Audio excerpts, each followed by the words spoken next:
People make mistakes they get attracted to someone physically. And, particularly men are, and I guess women too, I'm just not one of them, are attracted oftentimes by people they think are sexy, but are a bad choice in terms of a life partner. Right. But I don't think you fall in love with those people. They just become How many someone dudes who's have married a mad girl at just you. because they thought they were hot? A There lot. are a lot. But So, men, period. It's not just Jews. Like, the drug of sexual attraction is the most sold drug in the United States. It sells cars. It sells homes. It sells lifestyles. pornography. Yeah, but what is that? I mean, when you're seeing a woman with a short skirt on and long legs walking like lustfully around a car, what are you saying? You're saying if you buy this car, maybe you can fuck this girl. That's what you're saying. Well, it's of course. like the worst fucking false advertising we have in America. But this is why when it comes to marriage, I think that it's important to actually put your large head before your other one. Jonathan Haidt, in his book called The Happiness Hypothesis. Great book. Terrific, right? Yeah. He talks about this, right? He talks about the fact that people make a very large-scale mistake about marriage, which is they think that the passion you feel at the very beginning is what you're going to feel 40 years in. And that's not the way this works. It starts off where your passionate love level for somebody, meaning like lust and how much you want to get them in bed and how much you want to be with them all the time, is at like 100.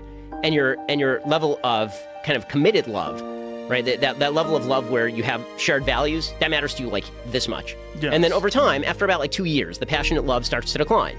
And by the time you're 60, then you better have shared values, because after 60 years, it ain't going to be like it was when you were 20, right? So you have to have in mind what things are going to be like a few years down the road, which is why I say you should be thinking about what your life together is going to be like before you fall into bed together. That's sound advice. But, see, that's where I disagree. Because I don't think there's anything wrong with falling into bed with someone that you're not going to live the rest of your life with. That's where you and I probably disagree. Yeah, I mean, I think that it is a bad idea generally. And again, I think that it is a bad idea because There's a lot of people out there that have had some really good times with those bad ideas, Ben Shapiro. And it may be that when I die, I look back and that is one of my great regrets, my friend. But let me just say that I think that the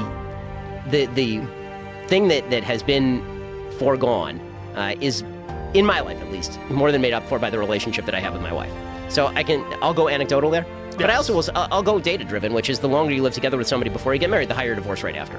So that higher is the divorce rate after. Mm-hmm. Really? If you live for a long time with somebody and then you get married, there is a higher percentage chance you will end up divorced. That's interesting. I wonder why that is.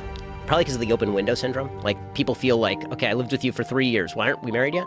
Why aren't we married yet? Because the guy's like, oh, the window's still open. So the woman doesn't feel completely committed. So once the guy does sign off, she's like, why didn't you do this 5 years ago? Well, there's some of that. And also, it feels like everybody kind of settled.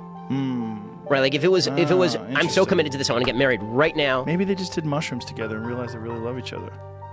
Again, different world, man. Like, I mean, but listen, I have a different experience from everybody else. I dated my wife for 3 months. We got engaged. We were married within 10 months. We were married for 12 years. We're both virgins when we were married. So we're old school. It clearly works for you.